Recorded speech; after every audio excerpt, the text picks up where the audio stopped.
আসসালামু আলাইকুম। অবিরাম বাংলার সংবাদে সবাইকে স্বাগত জানাচ্ছি আমি অনামিকা হাসান পুনম। শুরুতে বিআরবি কেবল সংবাদ শিরোনাম। রোজার মধ্যে কুমিল্লা সিটি কর্পোরেশনের নির্বাচনে তফসিল ঘোষণা, ঈদের পর হবে ভোট গ্রহণ।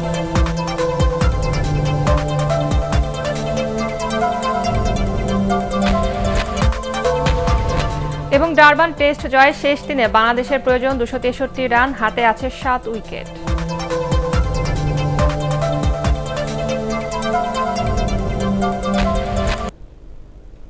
শুনছিলেন বিআরবি কেবল সংবাদ শিরোনাম। রোজার মধ্যে কুমিল্লা সিটি কর্পোরেশনের নির্বাচনের তফসিল ঘোষণা করবে নির্বাচন কমিশন। ঈদের পর হবে ভোট গ্রহণ। নির্বাচন কমিশনার মোহাম্মদ আলমগীর জানিয়েছেন, আগামীকাল কমিশন সভায় চূড়ান্ত হতে পারে সময়সূচি। এছাড়া রাজনৈতিক দলসহ অংশীজনদের সাথে দফায় দফায় সংলাপ করে জাতীয় নির্বাচনের রোডম্যাপ চূড়ান্ত করার কথাও জানান তিনি। বিস্তারিত একরামুল হক সায়েমের রিপোর্টে।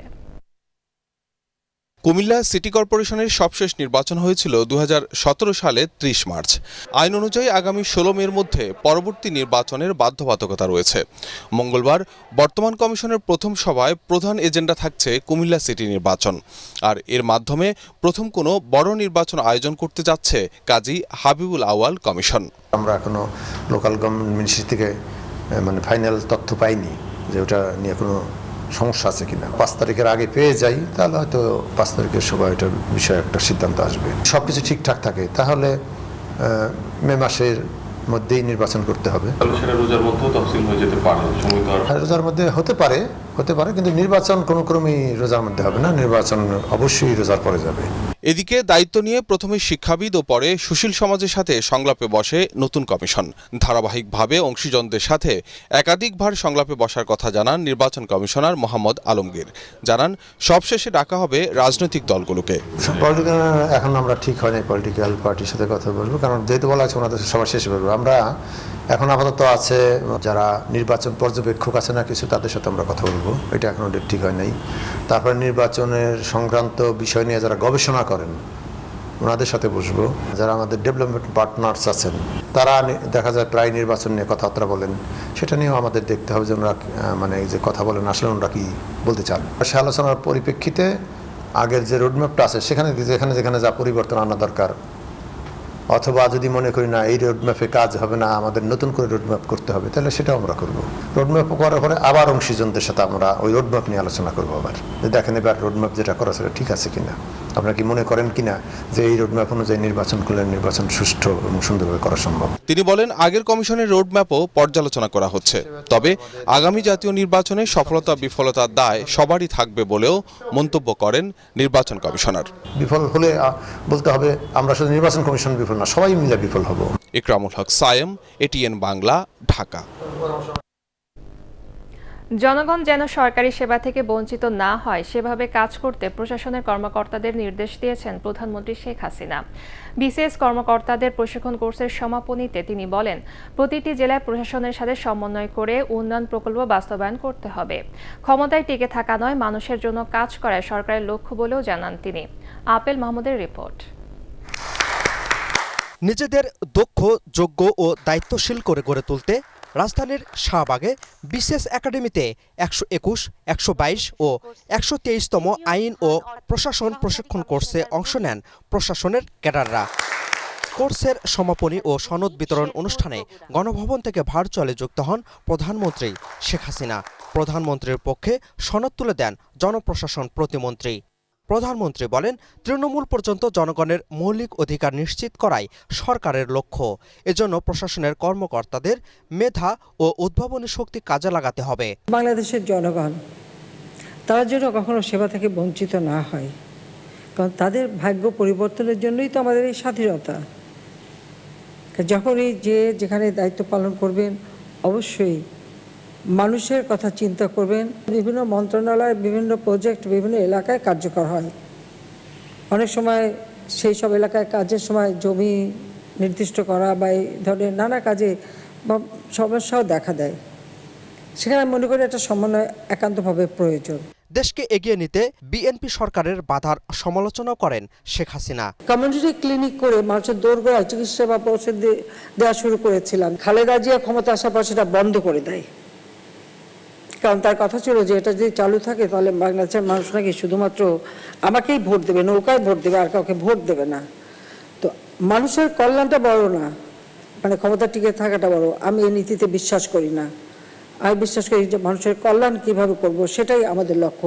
এ সময় কক্সবাজারে প্রস্তাবিত বিশেষ প্রশিক্ষণ একাডেমির কাজ দ্রুত শুরু করার নির্দেশ দেন প্রধানমন্ত্রী। Apple Mahmud, ATN Bangla, Dhaka. বাজারে দ্রব্যমূল্যের তালিকা না টানালে কঠোর ব্যবস্থা নেওয়ার হুঁশিয়ারি উচ্চারণ করেছেন বাণিজ্য মন্ত্রী টিপু মুনশি।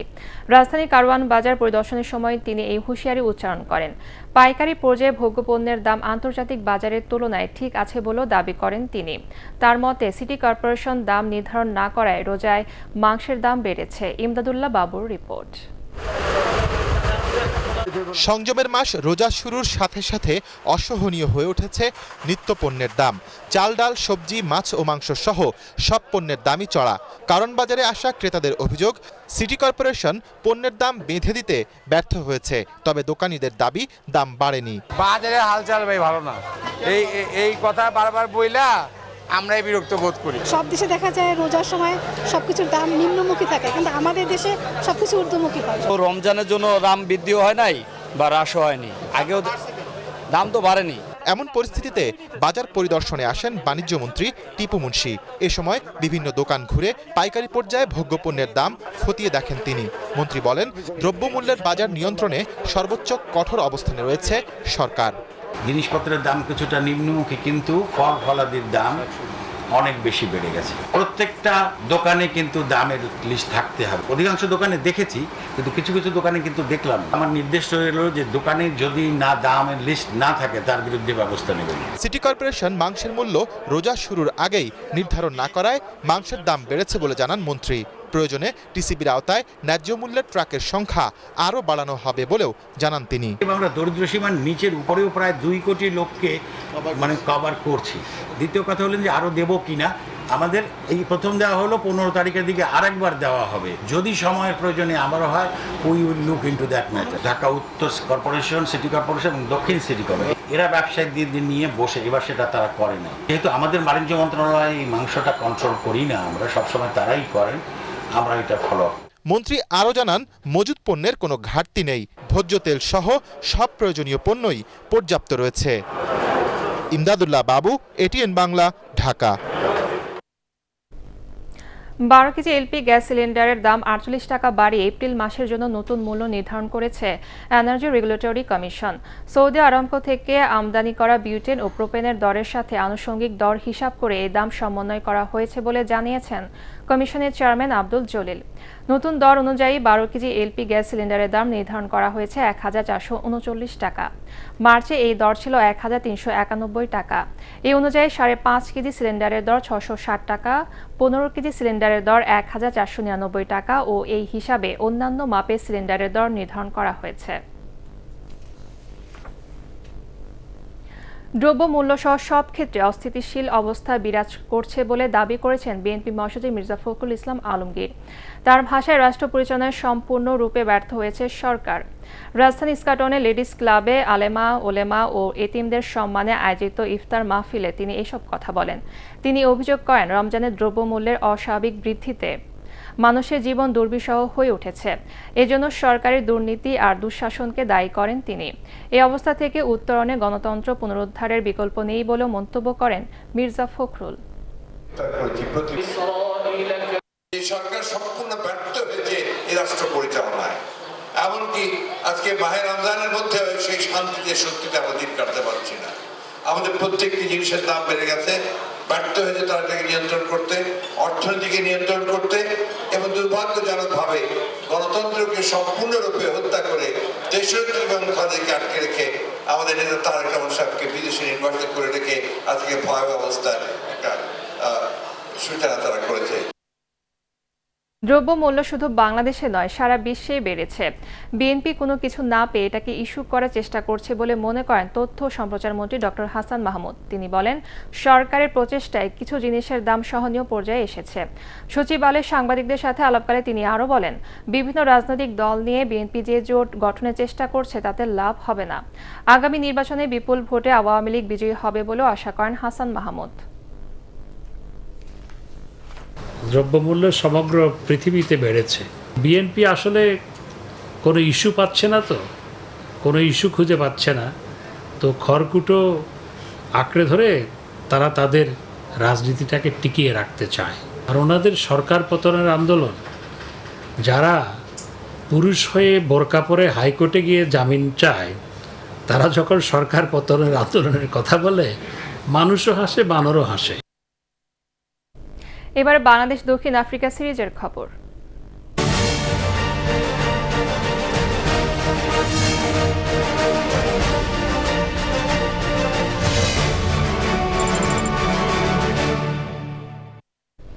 ইতিহাস গড়তে নেমে বিপর্যয়ের মুখে বাংলাদেশ।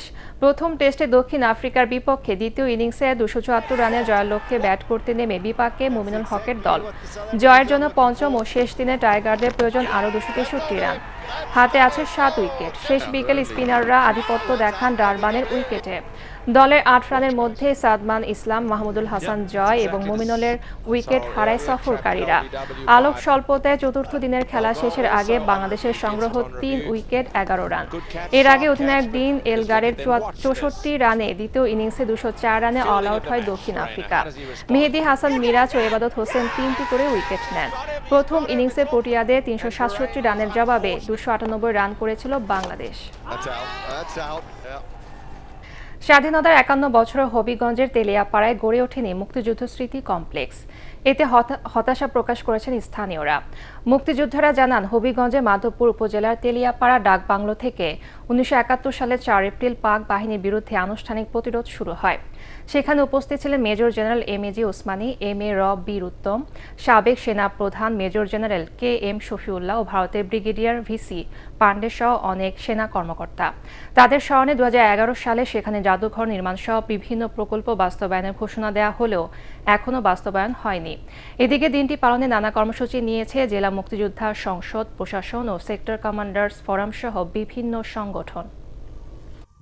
আমাদের দাবি এই বাংলাটাকে জাদুঘরে রূপান্তরিত করা হোক এবং এখানে সংস্কার করে একটি কমপ্লেক্স, একটি ঝুলন্ত ব্রিজ অত্র এলাকাটাকে পর্যটন হিসেবে গড়ে তুললে আস্থা পৃথিবীর মানুষ এখানে আসবে, দেখবে, মুক্তিযুদ্ধ সম্বন্ধে জানবে।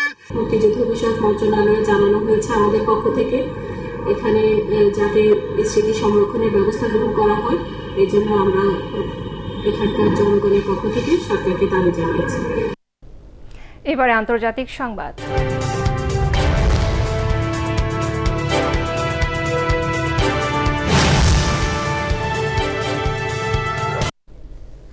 আবারও ইতিহাসের পুনরাবৃত্তি পাকিস্তানে। মেয়াদ শেষ করতে পারল না পাক প্রধানমন্ত্রী ইমরান খানের সরকারও। নানা নাটকীয়তার পর পার্লামেন্ট ভেঙে দিয়েছেন পাকিস্তানের প্রেসিডেন্ট আরিফ আলভি। সংবিধান অনুযায়ী এখন 90 দিনের মধ্যে হবে আগাম নির্বাচন। বরকতুল্লাহ সুজনের রিপোর্ট। ইমরান খান সরকারের মেয়াদ শেষ হওয়ার কথা ছিল আগামী বছরের আগস্টে, কিন্তু 16 মাস আগেই পাকিস্তান জাতীয় পরিষদে সাবেক এই ক্রিকেটারের বিরুদ্ধে একরকম বিপ্লব আনে ক্ষমতাসীন জোট সরকারের শরিক দলগুলো। বিরোধী শিবিরে যোগ দেন এসব দলের এমপিরা। এরপরই প্রধানমন্ত্রী ইমরান খানের বিরুদ্ধে আনা হয় অনাস্থা প্রস্তাব, যেখানে নিশ্চিত পরাজয়ের মুখে ছিলেন তিনি, যাকে বিদেশি শক্তির ষড়যন্ত্র ও নির্দেশনা বলে আখ্যায়িত করেছিলেন ইমরান খান। পার্লামেন্টে ওই প্রস্তাব নিয়ে স্বল্প সময়ের বিতর্ক হলেও ভোটে গড়ায়নি তা, বরং অসাংবিধানিক উল্লেখ করে প্রস্তাবটি নাকচ করে দেন ডেপুটি স্পিকার কাশিম সুরি।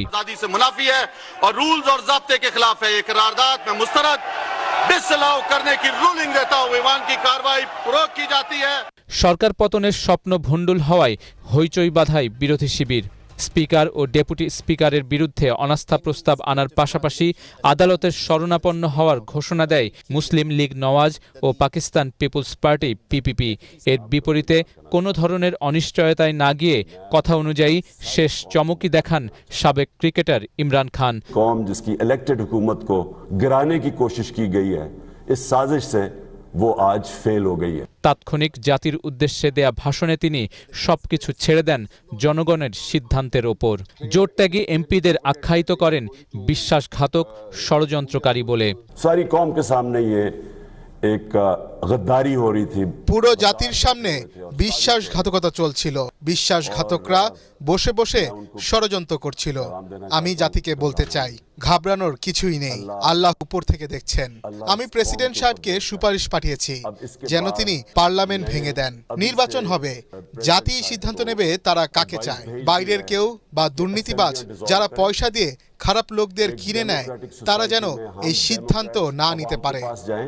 आपने फैसला करना है, किसी बाहर की कुव्वत, किसी करप्ट लोगों ने फैसला नहीं करना कि इस मुल्क का मुस्तकबिल क्या होगा। ইমরান খানের আহ্বানে সাড়া দিয়ে পার্লামেন্ট ভেঙে দেন প্রেসিডেন্ট আরিফ আলভি, যা পুরো পাকিস্তানিদের জন্যই বড় চমক। বরকতুল্লাহ সুজন, এটিএন বাংলা। এবার ইফতারের সময়সূচি।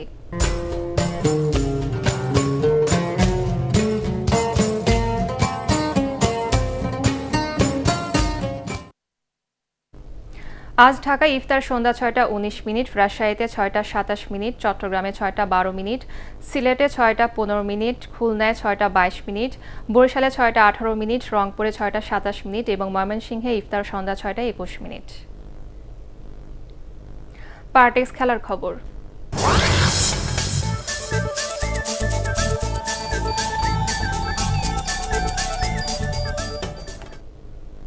সেভিয়াকে ১-০ গোলে হারিয়ে লা লিগা পয়েন্ট টেবিলের ২-এ উঠে এলো বার্সেলোনা। টানা ১৫ ম্যাচ অপরাজিত থাকার রেকর্ড নিয়ে ন্যু ক্যাম্পে খেলতে নামে সেভিয়া। আক্রমণ পাল্টা আক্রমণের শুরু থেকেই জমে ওঠে ম্যাচ। ৩৯ মিনিটে ফেরান তোরেস আর প্রথমার্ধের শেষ মিনিটে অবামেয়াংকে গোলবঞ্চিত করেন গোলরক্ষক ইয়াসিন বোনো। দ্বিতীয়ার্ধে সেভিয়ার আক্রমণও রুখে দেয় কাতালানরা। অবশেষে ৭২ মিনিটে পেড্রির দেয়া গোলে জয় নিয়ে মাঠ ছাড়ে জাভি হার্নান্দেজের দল। তাতে গত বছর এপ্রিলের পর প্রথম টানা ৬ ম্যাচ জয়ের স্বাদ পেল বার্সেলোনা।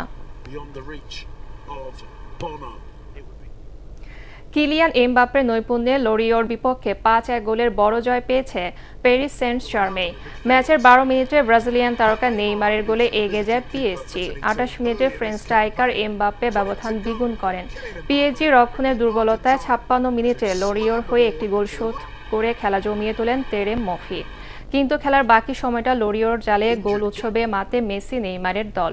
৬৭ মিনিটে নিজের দ্বিতীয় গোল করেন বিশ্বকাপ জয়ী তারকা এমবাপ্পে। এরপর চলতি আসরে নিজের তৃতীয় ও পিএসজির চতুর্থ গোলটি করেন লিওনেল মেসি। এছাড়া নেইমারের দ্বিতীয় গোলে সহায়তা করেন এমবাপ্পে। এই জয়ে ১২ পয়েন্টের ব্যবধান নিয়ে শীর্ষস্থান ধরে রেখেছে মরিসো পচেত্তিনোর দল।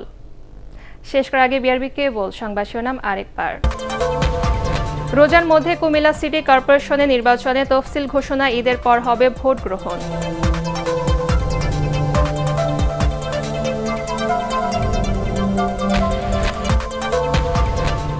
এবং ডারবান টেস্ট জয়, শেষ দিনে বাংলাদেশের প্রয়োজন ২৬৩ রান, হাতে আছে ৭ উইকেট।